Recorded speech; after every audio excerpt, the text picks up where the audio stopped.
Welcome to the Inspiring Sustainability Podcast. Today, I am delighted to welcome Paul Gerrard, Group Policy and Campaigns Director from the Co-op, to the call, and particularly because Paul is going to be talking to us about what they are doing with the Modern Slavery Act. And also, I'm delighted as well to invite Jessica Cresswell, who is a consultant at Carbon Smart, to join me, because Jess knows lots about the MSA, and she will be asking some questions. So welcome to you both. Thank you. Hello there. Hiya. So Paul, do you want to just tell us a little bit about yourself, your background, what you're doing, and then I'll ask you a few questions about the Co-op and what it's doing with Modern Slavery Act, and then a little bit later we'll hand over to Jess to ask you some questions as well. So tell me about yourself. So I'm the Group Policy and Campaigns Director of the Co-op. I've been with the Co-op about 15 months now, having spent 20 years in government, where I did a number of things, but probably most interestingly in relation to the Modern Slavery Act, I spent 10 years with responsibility in customs and excise for tackling organised crime, so I really get organised crime and understand how it operates. And I spent another 6.5 years running tax credits and child benefits, which means I understand vulnerability and what happens when systems let people down. I think you combine the two, organised criminality with vulnerable people, and I think you are quite a long way to begin to understand modern slavery. Wow, so it sounds like you've had an interesting career then, with some dealing with the dark side and the light side, shall we say, of humanity. I think that's probably fair to say, yeah. Yeah. Okay, great stuff. So, I mean, one of the things that attracted me to want to produce this podcast was a couple of things, really. Is that I know that the Co-op is a very ethical organisation that has been around for a while, which I'm sure you'll tell us a bit more about. And also that I believe it is actually today that we're interviewing you, that you're releasing your Modern Slavery Act report, as well as there's some other things coming up. So the Co-op has been one of the leading businesses to campaign for the introduction of the UK Modern Slavery Act. Can you tell us a little bit more about why you've been involved with this campaign and what the Co-op was hoping to achieve? Yeah, so the Co-op's the largest cooperative in the country, and as a cooperative, we're all about championing a better way of doing business. And critically, for a Co-op, that's about coming together so that we all help each other get on and nobody gets left behind. I think, as you referenced there, we've made this a reality throughout our history, and we trace our history back to 1844. I mean, you only need to look at what we've done with fair trade dating back to the 1990s, and how we have continued to champion fair trade. We were the first retailer to stop fair trade. Last year, when other retailers saw their fair trade sales fall and they backed away from commitments, here at the Co-op, our fair trade sales have grown twice as quickly as the total market. I think that tells you about not just about the kind of organisation the Co-op is, but also about we stick at things. I think that's important. What do we hope to achieve when we were campaigning for the Modern Slavery Act? I guess it's that we wanted the legislation to create a real common and shared goal that would make the UK a hostile place for traffickers to operate.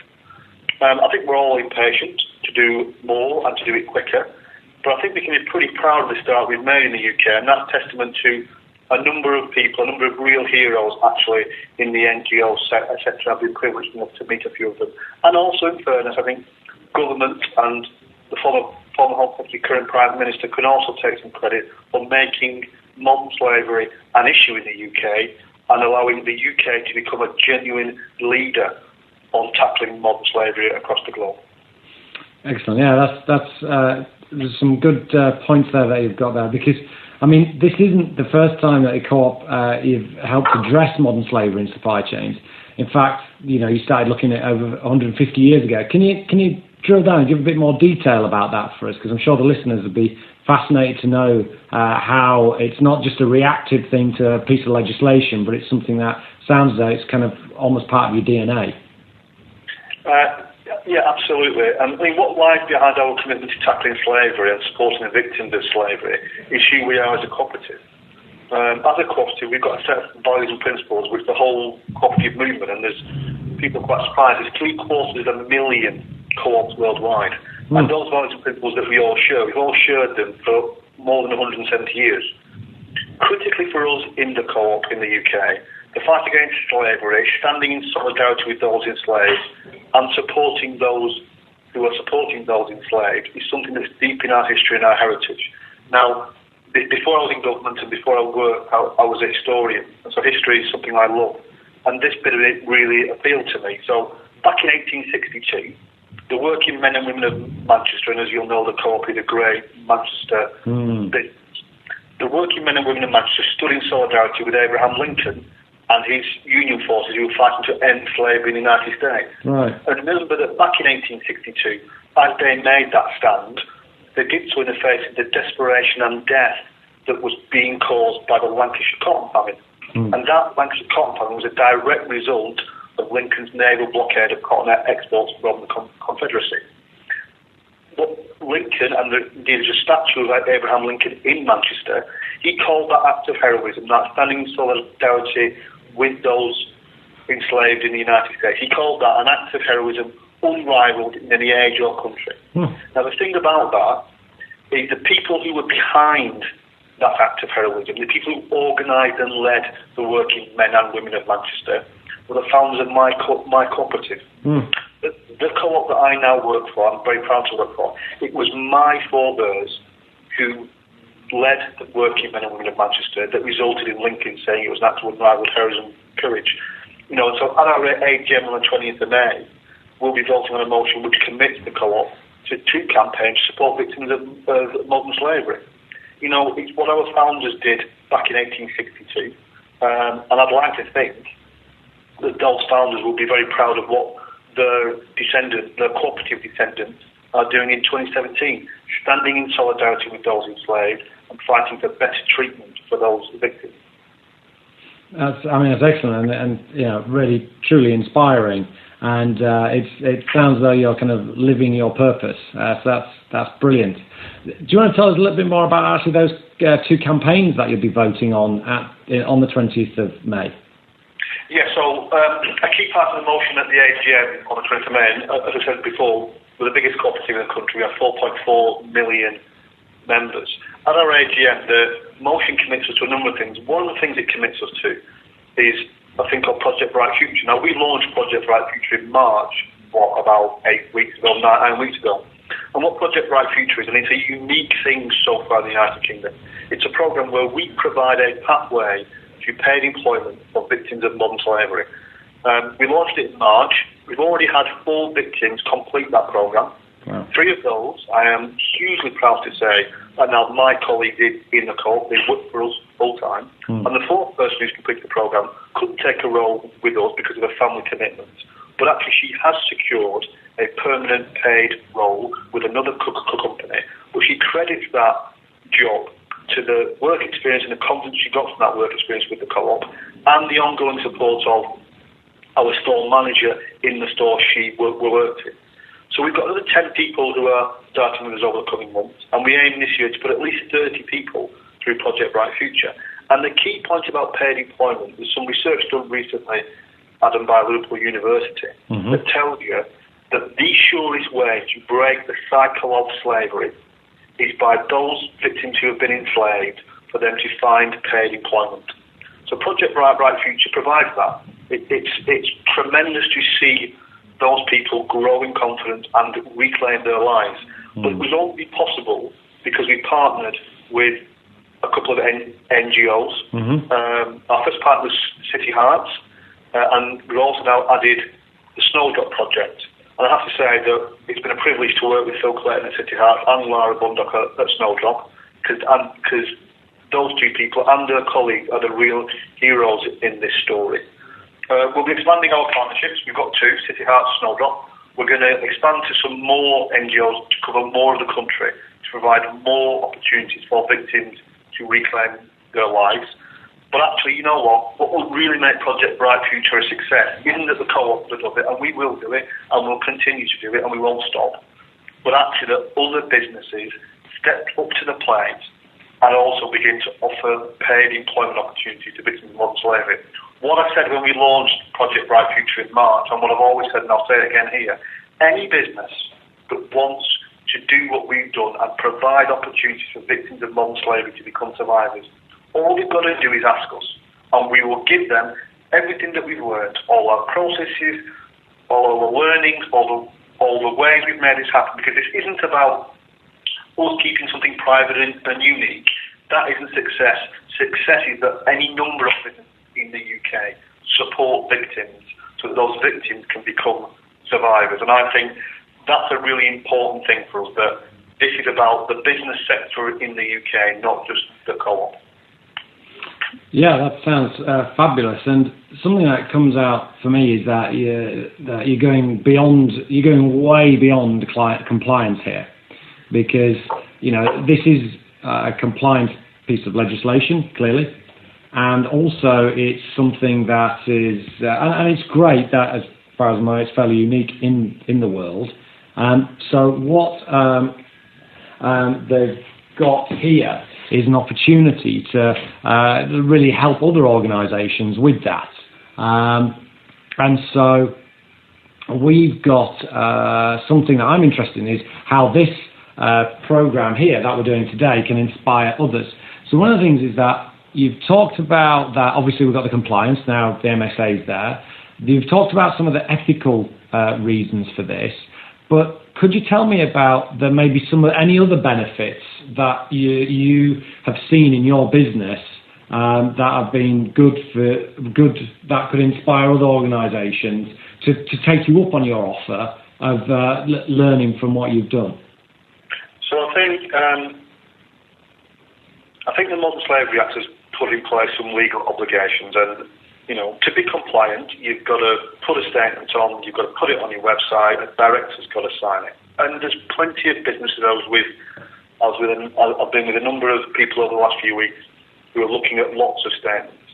And most companies are compliant with that very minimal approach. I think there's then some businesses, of which I'm proud to say the corporate one, but we're not the only one, who go beyond the letter of the law into the spirit of the law. And actually, so some of the ways in which we work with our suppliers goes well beyond what we are legally required to do. We do it because it's important. And I think then Project Bright Future is about a business understanding who it is, understanding the values and principles that have created it and have sustained it, and then acting on those principles and taking a conscious decision to do what fits in with those principles. So as I said before, co-ops are about people coming together to help each other so we all prosper, no one gets left behind.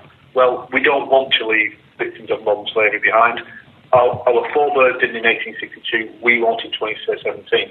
But what we've also found out, aside from the fact that we have changed people's lives, through the work we do in Project Bright Future, we have genuinely changed people's lives. That's something enormously important. For the co-op, it's allowed us, it's another way in which we can reconnect with who we are and be authentic to who we are, number one. Number two, the response from colleagues around our society, our business, and from the elected members, because remember the cooperative is 4.4 million members, and those members own the co-op, and their elected representatives, the National Members Council, are their representatives. The reaction from colleagues and council members has been phenomenal. I got a round of applause when I spoke to the council about this, because they're even more passionate than me about this. And when I went to speak to the other cooperatives, some of our independent society colleagues, they were just as passionate. So I think not only do you do the right thing, but you can help the business connect to who it is, and you can make the business feel proud of what it does. So, the co-op does lots of good things. There's some things we want to do better than we currently do, but you know what? The number of people who've come up to me since we announced Project Bright Future in March and said, I'm so proud that it's our co-op, our business. And that actually drives real engagement with the purpose. And, anyone who's been in any kind of business will know, if you can engage your colleagues, it's your colleagues that will make your business fly. We're very lucky at the co-op. We've got really hard-working colleagues right across our business, 70,000 of them, but they're also really colleagues who believe in what the co-op is. Brilliant. No, that's fantastic, and you've given me more than I could have expected in that answer. That's a great inspiration for those organisations who are wondering if they need to go beyond the compliance level, and you've given some very compelling reasons for that. So now I'm actually going to hand over to Jess. First of all, Jess, I've asked you to give yourself a little introduction so that the listeners can understand who you are, and then if you can take over asking some of the questions which your kind of expertise is giving you some understanding on. So, Jess. Great. Hello there. So I'm Jess, and I'm a senior consultant at Carbon Smart. So we work with businesses to help them understand their environmental and their social risks of their supply chain, and to help them build a robust approach to help address these. So in our work, we find that a key area for many businesses is really engagement with suppliers regarding the issue of modern slavery. Now, this is something that, Paul, I know that the Co-op has quite a bit of success in, so I'm going to ask you a few questions, all focusing really around engagement, because it's really important to get this right, but it's also really hard. So first of all, can you tell us a little bit more about how you engage with your first priority suppliers? For our listeners, first priority suppliers are a selection of suppliers that are deemed by the organisation as having a potential modern slavery risk, or the highest potential modern slavery risk. So this could be based on the sector that they operate in, or the country, or whether it's the company's own brand. Certainly, I mean, and we're very fortunate in the Co-op, because in our food business, which is a large part of the Co-op, we've got a comprehensive approach to engaging with suppliers, particularly our tier one suppliers, so that's the people that we have contractual relationships, and obviously our supply chains are very complex, and there's tier 2, tier 3, etc. We've got a comprehensive approach, and because that comprehensive approach that covers modern slavery but other ethical trade issues, it's that comprehensivity that allows us to tackle those challenges in such complex supply chains and find sustainable solutions. Now, what we do in that approach, that's a range of our activities. We absolutely do one-to-one reviews with our key suppliers, and that builds great relationships. But we also sponsor and facilitate regional supplier forums. We ourselves hold an annual supplier conference, and we support the development of supplier forums overseas in key countries. And I think it's bringing together people, which is a hugely cooperative thing to do, that allows those businesses to begin to understand the risks they face, but also develop the solutions. I mean, one of the key ways that we've engaged with our suppliers is through Stronger Together. And again, I mentioned in answering Adam's questions about some of the heroes here, and I think David Camp at Stronger Together is in that category as well. Stronger Together is a collaborative multi-stakeholder initiative. It not only does it raise awareness of modern slavery risks for businesses, but it also allows you to embed robust processes that prevent, identify and indeed tackle the issues. Over 90% of our own brand food suppliers have attended modern slavery training run by Stronger Together. And now, critically for us, and we explain this in our statement, we are now rolling out that best practice from our food business into our general insurance business, into our funerals business, into our local services business, etc., etc. So foods are really strong best practice. And Stronger Together is a hugely important part of that. It's about rolling that out across. But there's a range of things we do through one-to-ones, to conferences, to facilitating the discussions. Great. I think it's important to note out that the Stronger Together learning pack, they're all available online, and you can access them for free. Absolutely. I think that tells you a lot about David and what David's trying to achieve. And David's trying to achieve something that says businesses in the UK can access the right information to stop being susceptible to modern slavery and traffickers. Great. And so, which elements that you've described now did you find particularly useful, or where you found that you had the most responses from suppliers? Do you think it was the training from Stronger Together? I think the training's been hugely helpful. If I'm honest, I think I'd draw two things out. One is about creating, as a retailer, a safe space for our suppliers to discuss common challenges, and then share best practice. We found through many years of experience, and we've run an ethical trade program for approximately 10 years now, that creating opportunities for suppliers to learn from each other has been one of the most effective ways to engage suppliers, win hearts and minds, but critically improved capability to change behaviour. So that's the first thing. I think creating those safe spaces for suppliers to, share problems, share solutions. I think the second thing is a bit more processy, which is absolutely embedded in our business processes on supplier selection, ethical trade expectations. We've integrated an assessment of the strategic approach key suppliers have to tackling modern slavery. That's part of how we select and retain our supply base. Fantastic. Great. Thank you. And so as mentioned, it's never an easy task engaging with your supply chain. Can you tell me a bit more about when you were developing your engagement approach? Did you come across any pitfalls? And if so, what did you do to overcome these? So I think the key element of what we do, and I think our approach to modern slavery has got 4 elements of the business. One is about visibility of our suppliers, and we use SEDEX to do that in our food business, and we'll be rolling out that visibility across our business. Secondly, what we do is we then audit and monitor them to make sure we understand where there's issues. The third thing is the critical one actually, which is collaborative solutions. And the fourth one is radical transparency. And we've published our modern slavery statement today. We've also published our co-operative report, which sets out a range of performance across a range of issues: environmental, human rights, animal welfare, etc. And I guess that collaboration, that third element of the 4, collaboration is at the heart of what we do. And actually, when you start with that perspective, you start to understand some of the barriers that might stop businesses doing, stop our suppliers doing what they want to do. Not because they don't want to do it, but it becomes very difficult for them. So one example would be information. So trying to develop in a collaborative way solutions that rather than trying to reinvent a wheel, you continue to roll out and use. So once you've developed a solution somewhere, share that solution, share that response, so that other suppliers can learn from it and save some of the pain. And certainly I think the right collaborative approach is the way in which you find the answers in a sustainable way to very complex issues such as modern slavery. Because modern slavery is about organised criminality and very vulnerable people. That's a pretty complex mix. And actually, no one individual or one organisation will have the answer. The collaboration will develop these solutions.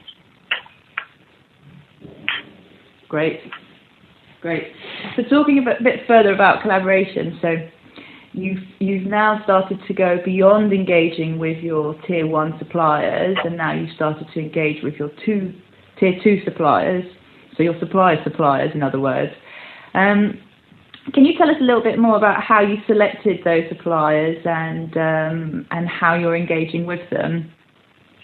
So our principal way is by building the capability of our tier 1 suppliers, and by building the capability of our tier 1 suppliers so that actually, the 51 weeks of the year that the orders aren't there, our suppliers will still do the right things because they have the skills to do so. And obviously, that then sets expectations for our tier 1 suppliers that they will share with their suppliers, our tier 2 suppliers. But in addition to that, we've looked at where the risk is, which countries and which products present the biggest risk to us, and we take a number of factors into consideration. And then when we've identified where we have concerns or where we believe there might be a risk, then again it's about how we develop particularly the supplier forum in those countries with independent local facilitators to allow the tier 2 suppliers with their tier 1, the people that they get the contracts from, the tier 1 suppliers, we bring them together so that it begins to become supplier-led.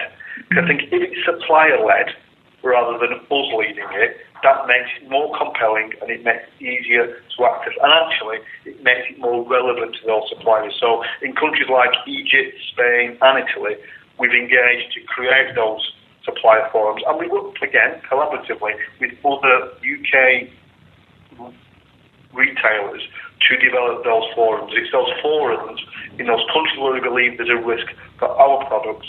That's how we've got to some tier 2 suppliers where we think there's a particular risk. That's a great example of collaboration again. And it is, and I'm proud to say that although I'm proud that my co-op does it, absolutely, there are also a small number of other UK companies that could tell you the same thing.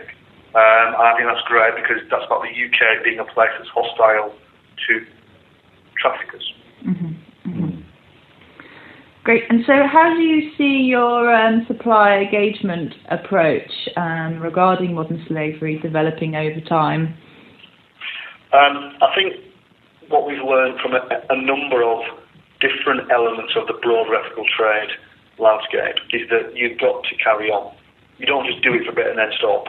So I think the first thing that will happen over the coming time is that we'll carry on and we'll carry on developing and improving. And in our food business, as I said before, we're very lucky that our food business has had an ethical trade program for approaching 10 years now. But they're always looking for ways to improve it and to help suppliers ever more. So that continuous improvement will continue in our food business. Outside our food business, we are a major general insurer. We are the biggest provider of funeral services in the country. We are a legal services business. We have an electricals business where we sell electrical appliances, and we also actually are the biggest business sponsor of academy schools in this country. What we need to do is take that food best practice and apply it to very different circumstances in those other businesses. And what's really encouraging for me, as we sought approval from boards in our business for the modern slavery statement, which they have developed, and what was great when I spoke to the General Insurance Board and when we've spoken to our funeral colleagues, they're absolutely committed to this and to making sure that we can say, wherever anybody sees the Co-op Pioneer logo, that emblematic, iconic clover leaf logo that says Co-op, whenever you see that, you can be sure that the Co-op has done everything it possibly can to make sure there's not modern slavery in those supply chains.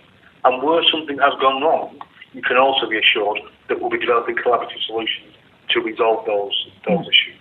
So what's great for me is that all the businesses in the Co-op are absolutely aligned to this. So the next development for us is how can we make that food best practice that we've developed over 10 years, how can we apply that and embed it in all of our businesses and our own operations?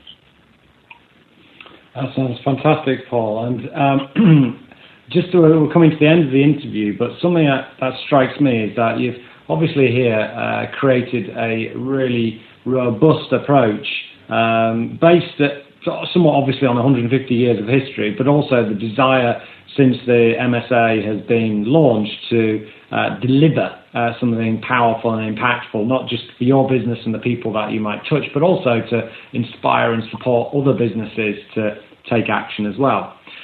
Just one thing for me as well is, have you got any other policies or campaigns with knowledge of your title that you're enthusiastic about at the moment, or that have got coming up? I'd like to say how long have you got, but because the Cresswell report that we published today as well on the 10th of May, that's got a lot of examples. But I'll give you 2 or 3. A few weeks ago, colleagues in funeral services announced a policy that said any child who dies under the age of 18, and this is very personal for me because I lost my daughter 6 years ago, any child who dies under 18 will get a free funeral from the Co-op. Wow. Now that's great, absolutely. But here's the Co-op difference, here's the Co-op way. What we then did with that is we used that to say to others, you know what, the cost of a funeral is not just a funeral directive, there's a whole range of other things. And we supported MPs in Parliament. We got the Prime Minister saying how inspiring our example was. But the best bit so far has been that the Welsh Government, on the back of our announcement, said, you know what, in Wales, there'll be no local authority charges for children's funerals. So that's a fantastic piece of campaigning that my colleagues in funeral services, supported by the great team that we have in our press team, they created a campaign there that says, you know what, this isn't right.